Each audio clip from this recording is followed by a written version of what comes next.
ঠাকুরগাঁওয়ে ৪১৭টি ভোটকেন্দ্রে পৌঁছেছে ব্যালট সহ নির্বাচন সরঞ্জাম। প্রশাসনের পক্ষ থেকে সব ধরনের প্রস্তুতিও সম্পন্ন। ঠাকুরগাঁও সরকারি কলেজ ভোটকেন্দ্র থেকে বিস্তারিত জানিয়েছেন প্রতিনিধি এম এ সামাদ।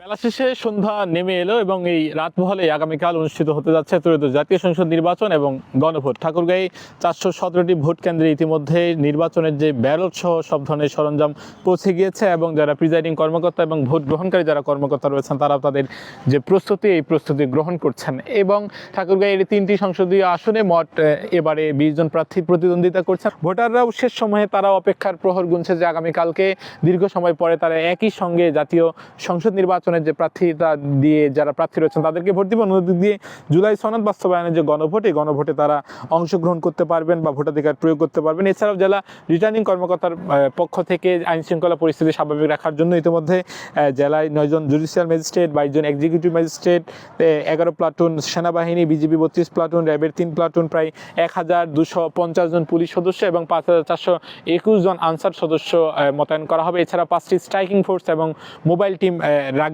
সব মিলিয়ে একদমই শেষ বেলায় সকল ধরনের প্রস্তুতি নিয়ে রেখেছেন এবং শক্ত হাতে অবস্থান রয়েছেন ঠাকুরগাঁও জেলা যে আইন শৃঙ্খলা রক্ষাকারী বাহিনী তারা, এবং অন্যদিক দিয়ে যারা ভোটার রয়েছেন তারাও অপেক্ষা করছেন রাত পোহালে তারা তাদের ভোটাধিকার প্রয়োগ করবেন। অন্যদিক দিয়ে যারা প্রার্থী রয়েছেন এবং তাদের সমর্থকরা রয়েছেন তারা প্রস্তুতি নিচ্ছেন আগামীকালকে ভোট।